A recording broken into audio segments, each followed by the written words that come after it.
ভাই কথা আছে না ছোট মরিচের জাল বেশি, এই পাওয়ার ব্যাংকটি তার বাস্তব উদাহরণ। এই ছোট মিনি পাওয়ার ব্যাংকটি দিয়ে আপনি আপনার ল্যাপটপও চার্জ করতে পারবেন।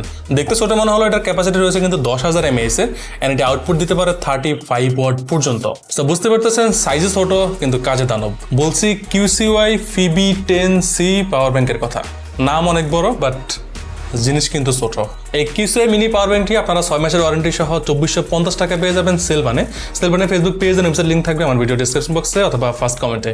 গো and check it out. Well, শুরু করি তাহলে বক্স কন্টেন্ট দিয়ে। পাওয়ার ব্যাংকটি দেখতে যেমন ছোট তেমনি এটার বক্সে কোনো ঝামেলা নাই, জাস্ট একটি user manual, documentation and power ব্যাংকটি, আর কিছুই তেমন বক্সে নেই। পাওয়ার ব্যাংকটি কিন্তু যথেষ্ট ছোট, আপনারা দেখতে পাচ্ছেন আমি যদি হাতের তালুতে নেই, এক হাতের তালুতে নিলে কিন্তু এটা বোঝাই যাবে না যে আমি একটি পাওয়ার ব্যাংক ধরে রাখছি, তা আবার 10,000 mAh ক্যাপাসিটি। সো মোটামুটি আপনার যথেষ্ট আপনার হাতের তালুতে চলে আসবে, এত মিনি। অ্যান্ড এটা কিন্তু পুরোটাই প্লাস্টিক বিল্ডের হলে কিন্তু পুরোটা কিন্তু ম্যাট ফিনিশিং দেওয়া হয়েছে, যার কারণে ধরে কিন্তু আপনি একটা প্রিমিয়াম ফিল পাবেন। বাট ম্যাট ফিনিশিং দেওয়া সত্ত্বেও কিন্তু এটাতে স্ক্র্যাচ পড়ে যাবে। আপনার যদি টেবিলে রাখেন বা যদি আপনি অযথা রাখেন সেক্ষেত্রে এটাতে কিন্তু স্ক্র্যাচ পড়ে যাওয়ার সম্ভাবনা আছে, সো একটু যত্নে রাখাই ভালো। অ্যান্ড এটার উপরের দিকে হচ্ছে একটি ডিসপ্লে দেওয়া আছে, অ্যান্ড হচ্ছে একটি Type-C port and power button. And এই ডিসপ্লেতে হচ্ছে কত পার্সেন্ট চার্জ আছে সেগুলো ডিটেলস দেখতে পারবেন। এই পাশে Type-C পোর্ট থেকে কিন্তু আপনি আউটপুট দিতে পারবেন। এইটা 35 ওয়াট পর্যন্ত আউটপুট দিতে পারে বোথ সাইডে। অ্যান্ড সবচেয়ে প্লাস পয়েন্ট হচ্ছে এটাতে কিন্তু একটি বিল্ট ইন কেবল দেওয়া আছে, যেটা মূলত আপনি যদি এটার উপরের দিক থেকে এভাবে ধরেন, জাস্ট এইভাবে টান দিলে কিন্তু কেবলটি বের হয়ে আসে। অ্যান্ড এটাতে হচ্ছে Type-C কেবল, আপনি কিন্তু Type-C কেবল দিয়ে মোটামুটি এটাকে চার্জ করতে পারবেন। সো অনেক সময় পাওয়ার ব্যাংকের ক্ষেত্রে যেটা হয় কি, পাওয়ার ব্যাংকের জন্য আমাদের এক্সট্রা কেবল ক্যারি করা লাগে, বাট এটা একটা হ্যাসেল, অনেক সময় কেবল পাওয়া যায় না বা আলাদা করে একটা কেবল ক্যারি করা লাগে। বাট এই পাওয়ার ব্যাংকের ক্ষেত্রে আপনার একটা বিল্ট ইন কেবল পেয়ে যাচ্ছেন, যেটা দিয়ে মূলত আপনারা চার্জ করতে পারবেন। যেহেতু Type-C কেবল, সেক্ষেত্রে আপনি কিন্তু এখন মোস্ট অফ দ্য ফোনই কিন্তু হচ্ছে গিয়ে Type-C কেবল সাপোর্টেড, সেটা অ্যাপেল বলেন বা অ্যান্ড্রয়েড বলেন, দুটোতেই কিন্তু Type-C পোর্ট সাপোর্টেড বা Type-C কেবল সাপোর্টেড। সেক্ষেত্রে আপনারা কিন্তু অ্যান্ড্রয়েড অ্যান্ড অ্যাপেল দুটাকেই চার্জ করতে পারবেন। অ্যান্ড এইটার পাশে আরেকটা হচ্ছে Type-C পোর্ট, যেটা সেটা দিয়ে কিন্তু আপনি চাইলে চার্জ করতে পারবেন। Type-C টু আপনি যে কোনো পোর্ট বা যে কোনো আউটপুটে দিতে পারবেন। বাট এইটা মানে এটার সাথে যে কেবল দেওয়া আছে এবং এটার যে আউটপুট Type-C থেকে আউটপুট দিতে পারবেন, দুটোই কিন্তু 35 ওয়াট আউটপুট দেয়।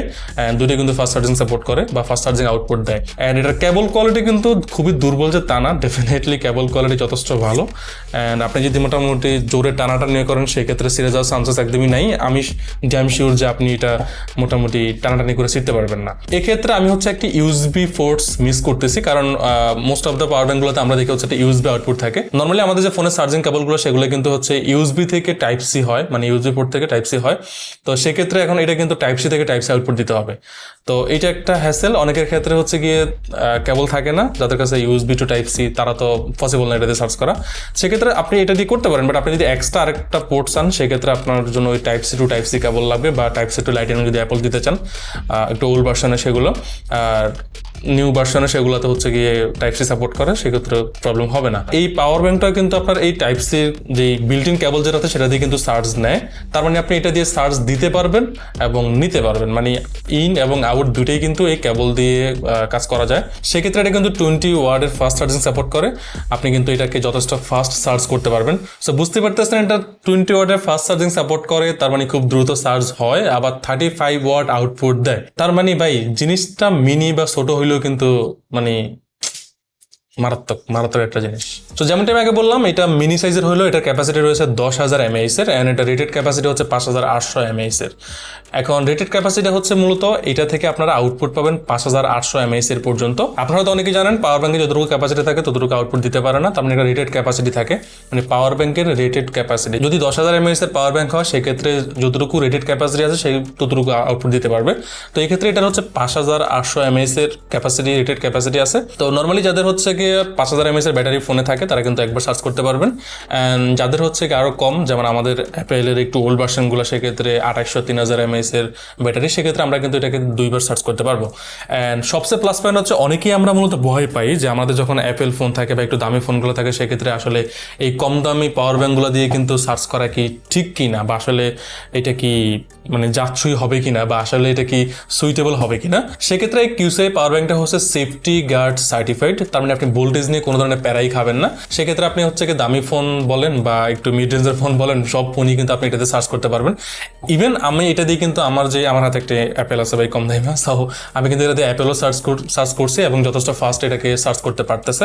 আমি আমার যেই অরিজিনাল চার্জার এটা, সেটা দিয়ে কিন্তু সার্চ করতে আমার যেহেতু এটা 20 ওয়াট সাপোর্টেড, সেক্ষেত্রে হচ্ছে গিয়ে আমি দেখলাম যে 60-70 মিনিটের মতো সার্চ করা লাগে বা দেওয়া লাগে। বাট এটার ক্ষেত্রে এটা দিয়ে যদি আমি সার্চ করি, সেক্ষেত্রে দেখলাম যে 40 বা 45 মিনিটসের মতো কিন্তু সার্চ হয়ে যাচ্ছে। আমি জানি না কেন, হইতে পারে, বাট সার্চ দেখলাম খুবই ফাস্ট হচ্ছে আমার অরিজিনাল কেবলের বা অরিজিনাল অ্যাডাপ্টার থেকেও। সো যেহেতু এটা সেফটি গার্ড সার্টিফাইড, তার মানে আমাদের দামি ফোনগুলো বা অ্যাপেল ফোনগুলো যে আমরা সার্চ করার ক্ষেত্রে একটু কনফিউশনে থাকে, আদৌ কি এটা দিয়ে ঠিক মানে যাবে কিনা বা সার্চ দিব কিনা, তো এই কনফিউশনে কিন্তু থাকতেছে না, কারণ এটাকে ভোল্টেজ নিয়ে আপনাকে মোটামুটি হ্যাসেল পোহাতে হবে না। আশা করি খুব স্মুথলি, খুবই অনায়াসে, খুব সুন্দরভাবে এটাকে সার্চ করতে পারবেন।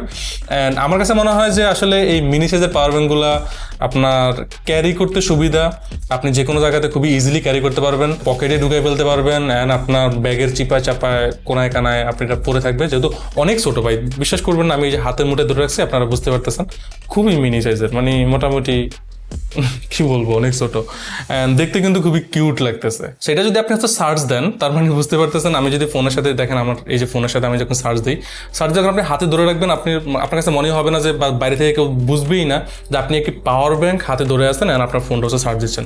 দেখেন আমার হাতে কিন্তু একটা পাওয়ার ব্যাংক আছে, প্লাস আমার ফোন সহ, কিন্তু এটা বোঝাই যাচ্ছে না যে একটা পাওয়ার ব্যাংক দিয়ে আমি আমার ফোনকে সার্চ করতেছি, বা আমার কাছে ওইরকম ভারী মনে হবে না। নর্মালি কি হয়, 10,000 mAh এর ব্যাটারি ক্যাপাসিটি যে পাওয়ার ব্যাংকগুলো আছে, সেগুলো কিন্তু একটু বড় হয়, মোটামুটি অনেকগুলো দেখলাম যে ফোনের মতো হয়ে যায়, বা মানে ফোনের সাইজের হয়ে যায়, এন্ড হচ্ছে মোটামুটি একটু মানে বোল্টও হয় একটু, মোটামুটি থিকনেসগুলো।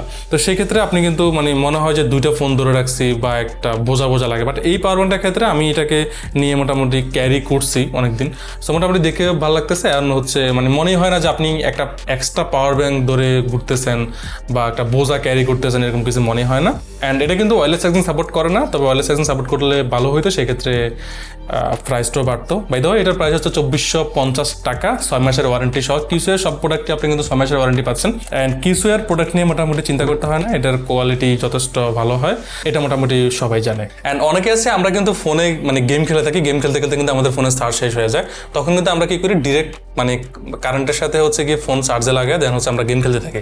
বাট এক্ষেত্রে হচ্ছে একটা রিস্ক থেকে যায়। তো এই পাওয়ার ব্যাংকটি দিয়ে আপনি কিন্তু চাইলে মানে চার্জে কানেক্ট করে কিন্তু গেম খেলতে পারবেন, সেক্ষেত্রে কোনো প্রবলেম হবে না, কারণ এটা সেফটি গার্ড সার্টিফাইড বা সেফটি গার্ড সার্টিফিকেশন কিন্তু এটাতে আছে। সো তার মানে আপনারা যারা গেম খেলেন টুকটাক, তারা হচ্ছে এটার সাথে ফোনে কানেক্ট করে আপনি গেম খেলতে পারবেন, কোনো প্রবলেম ফেস করবেন না।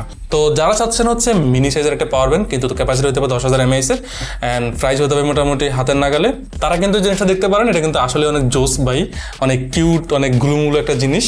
আমি কিন্তু এটা লাস্ট কয়েকদিন ধরে ব্যবহার করতেছি, আমার কাছে যথেষ্ট ভালো লাগতেছে। অ্যান্ড আমি আমার অ্যাপেলের সাথে, নর্মালি অনেকেই জানেন অ্যাপেল একটু ওল্ড ভার্সনগুলো হচ্ছে ফোন চার্জ একটু কম টিকে, বাট আমি লাস্ট অনেকদিন ধরে এটা ব্যবহার করতেছি, অ্যান্ড আমার কাছে যথেষ্ট ভালো লাগতেছে ভাই। মনে হয় না যে একটা আলাদা মানে পাওয়ার ব্যাংক ক্যারি করতেছি, এরকম ফিল হয় না। তো এরকম যাদের হচ্ছে ফোন বেশি ইউজ হয়, তারা একটা পাওয়ার ব্যাংক চাচ্ছেন, মিনি হইতে হবে, তাদের জন্য আই থিঙ্ক বেস্ট চয়েস কিউসুই ফিবি 10C। তো দেখা হচ্ছে নতুন ভিডিওতে, নতুন কোনো টপিক্স নিয়ে বা নতুন কোনো গ্যাজেট নিয়ে। সে বন্ধু সবাই ভালো থাকুন, সুস্থ থাকুন, আল্লাহ হাফেজ, আসসালামু আলাইকুম।